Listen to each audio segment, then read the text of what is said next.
The metal shrieked first, a sound worse than any nightmare, a tearing, grinding howl that ripped through the quiet Brazilian morning. One moment, Antoine was tracing the vast, unbroken emerald canopy of the Amazon jungle below, the very reason he and Elise had flown halfway around the world from their small apartment in Lyon, seeking the profound silence and ancient immensity of the forest. And the next, the world was a centrifuge of fear and brutal force. The plane's shadow had kissed the treetops. Now, the forest rose up like a solid green wall, unforgiving and immediate. Elise's hand, which had been resting lightly on his arm, a comforting warmth, gripped him with terrifying, crushing strength, her silent panic mirroring his own. Their small, single-engine plane, a rusty-winged insect meant to ferry tourists between regional airstrips, had violently bucked, a catastrophic failure shaking the fuselage. It tilted so sharply that the jungle rushed up to meet them, a tidal wave of green and brown. The pilot, a man named João, whose eyes had held a weary, endless horizon, shouted something guttural, a final, desperate warning swallowed by the immediate, deafening silence of the engine giving way. There was no wind, only the horrific sound of metal against wood. Then came the impact. Not a clean, sudden stop, but a series of sickening, prolonged strikes. The plane ripping through the upper layer of the canopy, branches snapping like cannon fire, the enormous, dense trunks acting as sledgehammers against the thin aluminum. The force spun them, tumbling them through the splintered cabin. They felt the harness bite deep into their chests, felt the air rush out of their lungs as the small space compressed around them. A brief, searing flash of white light, then everything went dark, tasting heavily of dust, fuel, raw earth, and the sickeningly sweet scent of pulverized wood. When Antoine finally woke, a painful eternity later, it was to the sound of dripping water and the insistent, alien, almost mechanical chirping of a million unseen insects. The air was immediate and total, a warm, thick, almost tangible blanket suffocating his lungs, smelling overwhelmingly of decay, wet earth, and exotic unknown flowers. The world was vertical. He was upside down, dangling slightly, a sharp white-hot pain radiating from his left shoulder. "Elise!" His voice was hoarse, a pathetic, fearful croak in the enormous, echoing cathedral of the jungle. He fought the urge to succumb to the pain, fighting the claustrophobia of the wreck. A soft, weak moan answered, a sound that cut through the fear. He twisted, fighting the jammed harness, his head throbbing with a dull ache. The cockpit was a ruin, an impossible geometry of twisted metal.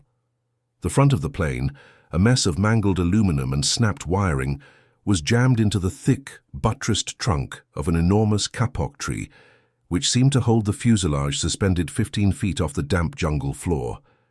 João, the pilot, was slumped forward, motionless, the back of his head resting at an unnatural angle against the shattered gauge panel. Antoine reached out, felt the chilling absence of a pulse beneath his fingers, and recoiled, the final, brutal reality of their situation slamming into him like a physical blow. They were utterly, terrifyingly alone in this green prison. He managed to free Elise first, her face pale, a deep gash bleeding slowly across her forehead, matting her auburn hair with earth and blood. She was concussed, dazed, but blessedly awake. "Antoine, nous sommes tombés. We fell," she whispered, her delicate Parisian accent sounding tragically misplaced here, swallowed instantly by the vast, indifferent wilderness. Their inventory was pitiful, a cruel joke against the scale of their need. Antoine's small backpack, miraculously wedged beneath a broken seat, contained a half-empty bottle of water, 3 stale croissants wrapped in a napkin, a foolish souvenir from a stopover coffee shop, a small, well-worn Swiss Army knife, and a cracked compass that still seemed to point north, though what practical good north was here, under the triple-layered canopy that blocked the sun, he couldn't imagine. Elise had her heavy camera bag, useless now except for its sturdy canvas strap and its role as a makeshift container, and the thin clothes on their backs. The rest of the plane's supplies, the emergency beacon, the medical kit, the food cache, were crushed or lost in the swampy ground beneath the hanging wreck. This was day 1. The first day of 8, the beginning of a relentless struggle against a landscape that wanted to consume them whole. They stayed close to the wreckage for the remaining hours of daylight, listening to the jungle intensify around them.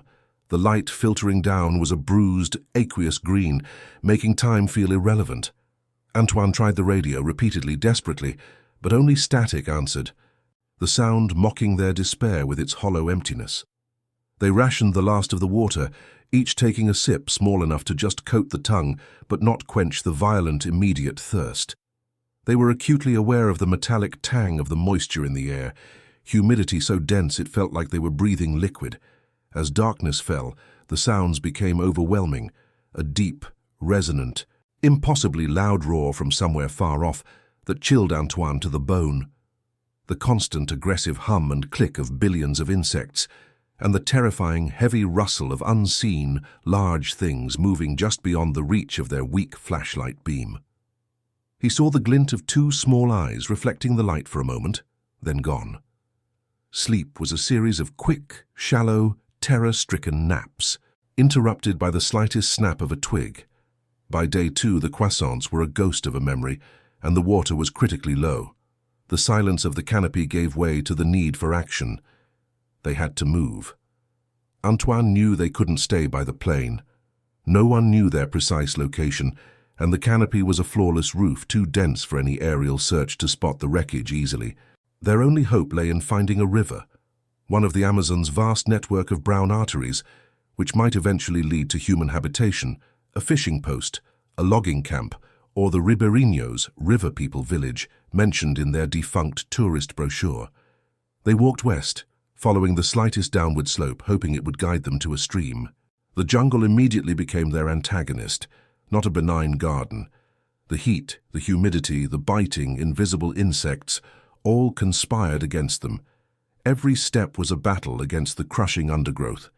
Vines, thick as ropes and armed with cruel thorns, whipped at their faces, constantly tripping them. The mud was sticky and oppressive, clinging to their shoes, sucking the energy from their legs. Within the first hour they were soaked, not just in sweat, but in the oppressive, damp air of the forest floor, their Parisian clothes heavy and sodden. The environment was a dizzying assault of green. The air was a heavy soup of competing smells, the rot of fallen leaves, the sweet, cloying perfume of unseen orchids, and the sharp, chemical scent of certain giant ants. Towering over them were trees of impossible girth, their roots forming vast, complex walls, like the ruins of a submerged city. The sunlight, when it managed to penetrate, struck the forest floor in tiny, scattered coins of blinding white, which quickly vanished, plunging the world back into the aqueous gloom. Elise was the first to succumb to absolute hopelessness.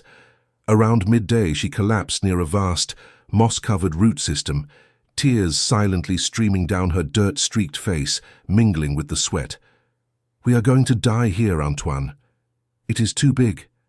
This forest, it is too quiet.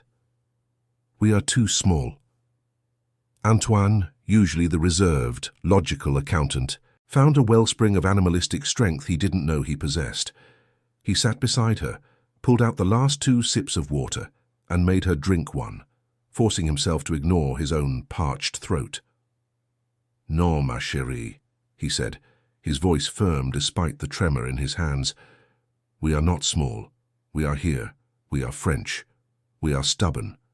We survived the falling. We will survive the walking. We look for the blue, not the green." He meant the river, the promise of the open sky reflected in water. It was late that afternoon when they received their first true visceral blessing. The sky, which had been a distant, obscured grey, suddenly broke open. The atmosphere cracked with a sound like tearing fabric, and the rain began.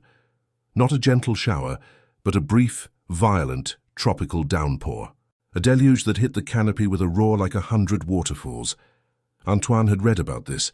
The forest floor could remain dry even during a storm, as the canopy absorbed the blow, but this rain was too heavy. It broke through. The sensation of the sudden, cool, clean water on their feverish skin was overwhelming, a shock of life. They stood with their heads tilted back, mouths open, drinking the sky's mercy directly. Antoine scrambled to find every concave surface. He used the now useless camera bag, holding the sturdy canvas strap taut to form a bowl, catching the rainwater as it cascaded down the bark of a smooth-trunked palm.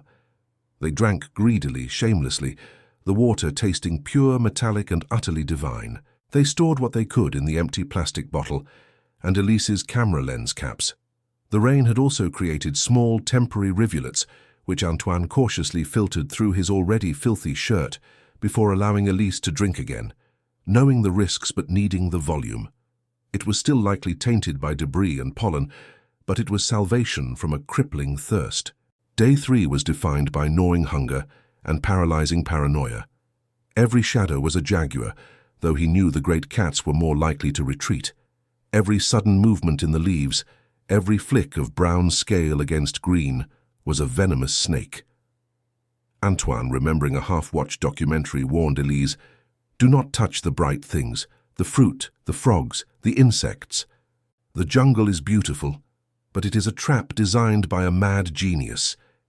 He saw a flash of brilliant iridescent blue and yellow, a large macaw, and almost wept at the sight, a beacon of life and terrible, indifferent beauty to their plight. The most numerous inhabitants, however, were the ants, columns of leaf-cutters carrying fragments of green the size of their own bodies, forming slow, relentless rivers across the ground. The constant feeling of tiny things crawling on their skin became unbearable. Their meager foraging yielded 2 fruits. One, a small, dark purple berry with a suspiciously waxy sheen, was quickly rejected after Antoine remembered the rule of bright things and the unforgivable risk of poisoning. The second was a cluster of fig-like fruit, high up on a canopy vine, dull green and unremarkable. Using the Swiss Army knife tied to a sturdy branch, he managed to knock down enough for a small shared meal. They tasted bland, earthy, and slightly bitter, but provided a much-needed vital energy boost. It was a victory measured in the smallest possible unit, survival for another 6 hours, another half a mile. The psychological toll began to mount drastically on day 4. Their fear was mutating into resentment and short tempers. They argued over the direction. Elise, driven by a deep, illogical urge, wanted to go slightly south towards what she imagined was a clear-cut logging road. Antoine, driven by his small compass and the need for water, insisted on staying west, following the stream they now relied upon, a small serpentine path of muddy water. The argument was brief, sharp, and ended in a miserable, exhausting silence, broken only by the sloshing sound of their aching footsteps. That night, they heard it for the first time. Not a natural sound, but a sound that cut through the jungle's organic orchestra, a noise that wasn't a roar or a chirp or a hum, but a sound like a great metallic exhalation, followed by a heavy, hollow thump. It was profoundly unnerving, a deep, rhythmic, almost industrial sound that echoed through the dense, wet air, seeming to come from nowhere and everywhere at once. It was their recurring attention-grabber, the jungle's weird, unsettling song, a rhythm of the unseen world. Antoine named it the breath, and started tracking their movements by its perceived intensity. On day 5, exhaustion was absolute, a physical weight that made their bones ache. Antoine's shoulder injury, though not broken, was a constant, searing pain, made worse by the crude splint he had fashioned from a piece of vinyl ripped from a seat. Elise developed a high, dangerous fever, likely from the contaminated stream water or an insect bite. She was stumbling, shivering violently despite the oppressive heat, her mind cycling between apathetic silence and panicked delirium. Antoine had to leave her briefly, sheltering her beneath a thick-leaved fern, creating a crude nest of dried leaves, to search for clean water and anything that resembled sustenance. The decision felt like tearing off a limb. He was gone for what felt like an hour, every second an agonizing extension of his fear of returning to find her gone or worse, a palpable, crushing weight on his chest. The forest felt closer, more malicious in his solitude. He noticed a bizarre, fleshy purple fungus growing on a fallen log, and though his stomach screamed in protest, he pushed past it, remembering the danger of the bright things. He returned empty-handed and devastated to find her humming a tune from their wedding night, an old cheerful French ballad. She was clearly delirious, her eyes unfocused, but the sound of her voice, however weak and reedy, refueled him. He pressed his ear against her chest, listening to the frantic, irregular rhythm of her heart. He held her all night, praying to any god that might listen in this lost corner of the world, fighting the urge to cry, knowing that if he broke, she would break too. The humidity was almost painful, the air so thick he could barely draw a breath, and he focused only on the small, weak warmth of her body against his. Day 6 brought a moment of incredible, instantaneous terror, the kind that halts the blood and freezes the heart. They were attempting to cross a small, fast-moving tributary creek, balancing precariously on a slick, fallen log, when Antoine saw it. A large, thick-bodied snake, a boa constrictor perhaps, or something worse, coiled perfectly on a branch just above their heads. Its patterned scales blended seamlessly with the mottled bark, but its shape was undeniable. Its head was raised slightly, perfectly still, its tongue flicking the air, tasting their heat and fear. Antoine froze mid-step, whispering a sharp, urgent warning to Elise, his entire body rigid with adrenaline. They backed away slowly, meticulously, moving with the agonizing slowness of deep time, one step at a time, until the snake was out of striking range. The encounter left them violently shaken, trembling with a raw, primal fear that lasted for hours. They did not speak. They only walked, their senses screaming. The jungle was no longer just an environment. It was a hungry, watchful beast, demanding constant, minute respect. The only good news on day 7 was a burst of luck that felt like a divine intervention. The discovery of a small patch of fallen cashew fruit, their bright red and yellow colors, signaling they were safe, if slightly tart and fibrous. They tore into them greedily, the sugary, acidic burst a welcome shock to their systems, providing carbohydrates their depleted bodies craved. The fruit gave them hope, a physical surge of adrenaline. Antoine, looking up, noticed the subtle but distinct change in the foliage, less tangled, more defined, the undergrowth slightly thinner, as if they were nearing a natural clearing or a change in soil.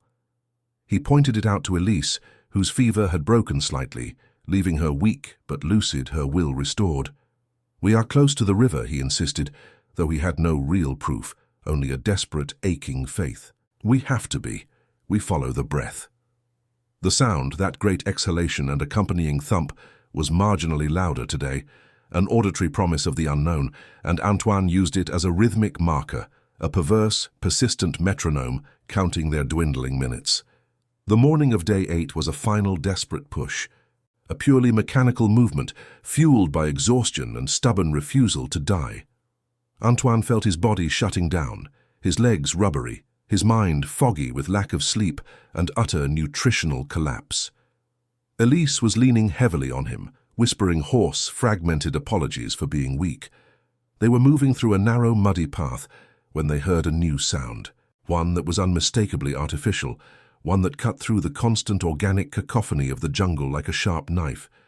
It was mechanical, high-pitched, and regular, a buzzing hum. "Elise, did you hear that?" Antoine stopped, his heart hammering against his ribs, a sudden blinding rush of hope overwhelming the fear. She lifted her head, her eyes wide, tears instantly filling them. But these were tears of revelation, not despair. A motor. Mon Dieu, Antoine, it is a motor. It was the unmistakable, persistent sound of a small outboard motor, a simple buzzing noise, but to them it was the sound of angels, of civilization, of salvation. They fought toward the sound, stumbling over roots, ignoring the pain, pushing through the final physical barrier. They burst through a final curtain of thick vines, falling out of the gloom and into a patch of glorious, blinding, sunlit clearing. And there it was, the broad, muddy expanse of the river, glistening under the sun, impossibly wide and beautiful. And anchored near the bank, a single, small, brightly painted wooden canoe.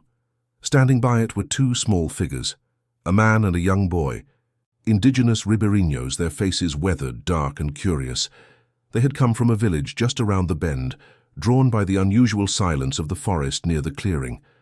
Antoine scrambled forward, waving his arms, weeping uncontrollably, shouting in broken French, then broken Portuguese, then just raw sound, the language of the saved. "Help! We crashed! We need help!" The man, initially startled, assessed their state in an instant. The tattered clothes, the injuries, the desperate exhaustion, the sheer, profound relief in their eyes, and rushed towards them with quiet, professional urgency. Within minutes, they were in the small village, a handful of simple, sturdy houses built on stilts against the rising and falling river water. The people were quiet, gentle, and utterly kind. They gave the French couple clean, boiled water, thick, warm manioc flour, and a cool hammock to rest in, covering their wounds with simple herbal pastes. It was a haven of ancient humanity and simple, enduring life. The Ribeirinho leader, an old woman named Mai Ana with wise, dark, steady eyes, understood their predicament immediately. She led Antoine, who was still shaking, to a small hut containing a powerful antique radio setup, a lifeline to the world.